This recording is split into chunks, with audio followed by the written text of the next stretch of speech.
আসসালামু আলাইকুম রহমতুল্লাহি ওয়া সম্মানিত দর্শক, কতগুলো বিষয় নিয়ে বাংলাদেশে খুব আলোচনা হচ্ছে।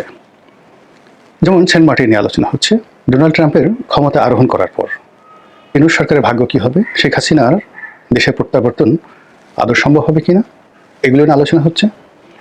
এবং এই যে অতি সম্প্রতি একজন ভদ্রমহিলাকে, যিনি কিনা ইসকনের একজন প্রমোটার, ইসকনের একজন যাকে বলা হয় মেন্টর এবং সক্রিয় সদস্য, তাকে মার্কিন যুক্তরাষ্ট্রের গোয়েন্দা সংস্থার প্রধান তৈরি করা হলো। এর ফলে বাংলাদেশে ইসকন নিয়ে দীর্ঘদিন যাবৎ যে বিতর্ক চলছে এবং গত 3 মাসে তাদের যে কর্মকাণ্ড, সেই কর্মকাণ্ড যেভাবে জনমনে আতঙ্ক ছড়িয়ে পড়েছে, সেই আতঙ্কের সঙ্গে এই ভদ্রমহিলার যে নিয়োগ, এটি কতটা প্রভাব ফেলবে, এই বিষয়গুলো নিয়ে আজকে আলোচনা করব। প্রথমে সেন্ট মার্টিন নিয়ে আলোচনা করে নেই। সেন্ট মার্টিনে যাওয়া যাচ্ছে না এবং সরকারের পক্ষ থেকে যে কথাগুলো বলা হচ্ছে এ খুবই আপত্তিকর। এবং অবাক করার ব্যাপার হলো যে রাজা যায়, রাজা আসে, কিন্তু নিয়ম পাল্টায় না। তো সেন্ট মার্টিন নিয়ে শেখ হাসিনার জমানার শেষ কয়েকটি মাসে তখন থেকে কিন্তু তেলেস্মাতি শুরু হয়ে গিয়েছিল।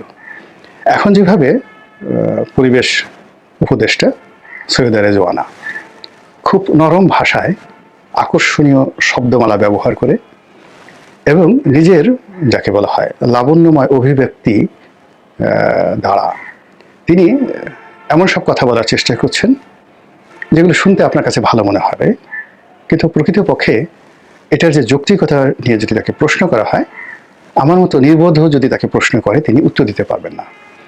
যেমন তিনি বলছেন যে এটা এমন একটা দ্বীপ, যে দ্বীপের অস্তিত্ব যদি এখন এই অবস্থায় চলতে থাকে, এটি 2045 সনে হারিয়ে যাবে, কোরালটা হারিয়ে যাবে।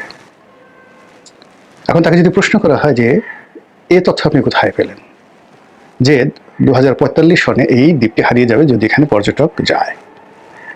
2 নম্বর হলো যে এই কোরাল দ্বীপ, তিনি যেভাবে বলছেন যে এই কোরাল দ্বীপ যদি না থাকে, অর্থাৎ এই দ্বীপটা অন্য দ্বীপের মতো নয়, এটা বিরল কোরাল দ্বারা তৈরি, তো এই দ্বীপটি যদি না থাকে, বাংলাদেশই থাকবে না।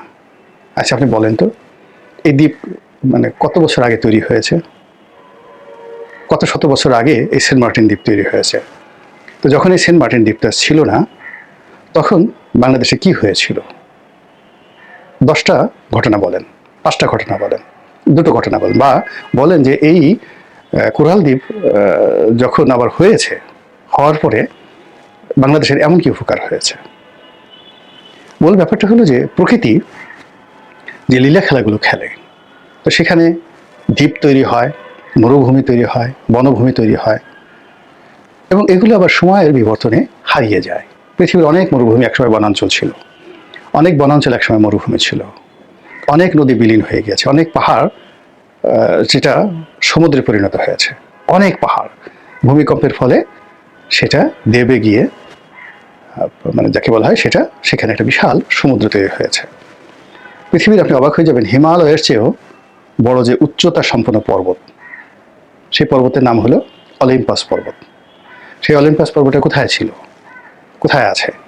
সেটি আছে প্রশান্ত মহাসাগরের তলদেশে। তাহলে পৃথিবীর গভীরতম যে সমুদ্র, সেই সমুদ্রের নিচে আবার একটা পর্বত আছে, যেটি পর্বতের তলদেশ থেকে সেই উচ্চতা পর্যন্ত, যেটা হিমালয়ের চেয়ে অর্থাৎ প্রায় 30,000 বা 32,000 ফিট, তার চেয়েও বেশি, অর্থাৎ অলমোস্ট প্রায় 40,000 ফিট উচ্চতা সম্পন্ন। তো এটা হলো কি করে? কোন আমলে এটা হয়েছিল? টারশিয়ারি আমলে, না 100 বছর আগে, না 1 লক্ষ বছর আগে? এটা যে অনেকে জিজ্ঞাসা করেন। এই পৃথিবীতে অনেক কিছু ঘটে সময়ের প্রয়োজনে, কিন্তু এগুলো নিয়ে আমরা অনেক সময় বাড়াবাড়ি করি, যে আমাদের শরীর নিয়ে, স্বাস্থ্য নিয়ে বিভিন্ন রকম কথাবার্তা বলি, এটা খাওয়া যাবে না, ওটা খেতে হবে, ওটা করতে হবে। এত নিয়ম কানুন যারা পালন করে, আপনি গিয়ে দেখেন তো, চীন দেশে গিয়ে দেখেন, এই চীনের যে অ্যাভারেজ হেলথ আমাদের মতো নয়, আমাদের চেয়ে অনেক নিম্নমানের। এই তাদের চামড়া নষ্ট, গায়ের রং ভালো না, ইত্যাদি ইত্যাদি। আপনি ইউরোপ দেখেন, ইউরোপে আমেরিকা এত সভ্য দেশ, কানাডা এত সভ্য দেশ, তাদের এই খাবার খেতে হবে, এই এভিয়ান পানি খেতে হবে, ওটা করতে হবে, ওটা করতে হবে। আপনি অন অ্যাভারেজে কানাডার বা আমেরিকার 100 জন সাধারণ মানুষ আনেন, আর আমাদের গ্রাম বাংলার কিছু খায় না, সারাদিন পচা কাদার মধ্যে থাকে, পান্তা ভাত খায়, কাঁচামরিচ খায়, তার পাশে দাঁড়া করান। দেখেন কাদেরকে দেখতে ভালো লাগে। তো এই কথাগুলো আসলে যাকে বলা হয় মানুষের মনে সন্দেহ সৃষ্টি করার। এখন সেন্ট মার্টিন দ্বীপে যেতে দেওয়া হচ্ছে না, পর্যটক নিষিদ্ধ, স্থানীয় বাসীদের আনাগোনা কম। তো এগুলোর পক্ষে বিপক্ষে অবশ্যই যুক্তি আছে।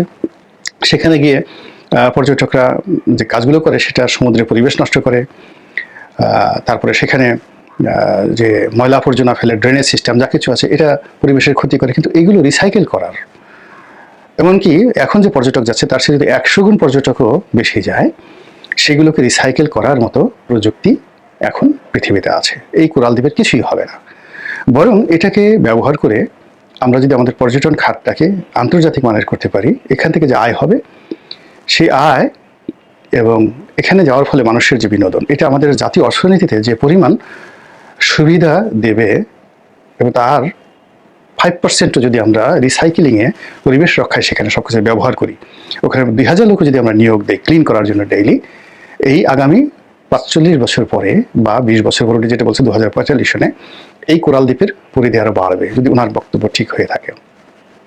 কিন্তু সেটি না করে যেটি আমরা দেখলাম সেটা হলো যে শেখ হাসিনার জমানার শেষ দিকে ওখানে এমন গোলাগুলি হলো, মায়ানমার আর্মি করলো, যেখানে চট্টগ্রামের ডিসি, কক্সবাজারের ডিসি, এসপি তারা পর্যন্ত নাফ নদী পার হয়ে ওখানে যেতে পারছে না।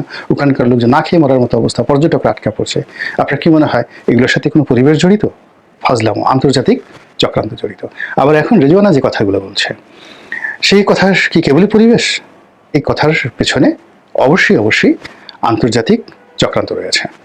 এটাই জনগণ বিশ্বাস করে, এবং এই বিশ্বাস, জনগণের যে বিশ্বাস, এই বিশ্বাসটা ভেঙে দেওয়ার জন্য যা কিছু করা দরকার, যেভাবে কথা বলার দরকার, এটি বর্তমান সরকার করছে না। না করার ফলে কী হচ্ছে, সেন্ট মার্টিন নিয়ে আমাদের সন্দেহ অবিশ্বাস বাড়ছে, এবং এই সন্দেহ অবিশ্বাসের কারণে ডক্টর মোহাম্মদ ইউনূসের সরকার বিপদে পড়ছে, এবং রেজওয়ানা স্বয়ং নিজেও এখন বিপদে আছেন, এবং আগামীতে তার এই যে অজনপ্রিয়তা এটি তুঙ্গে গিয়ে পড়বে, এবং তিনি রাস্তায় হাঁটতে পারবেন না একটা সময়। গেল এটা।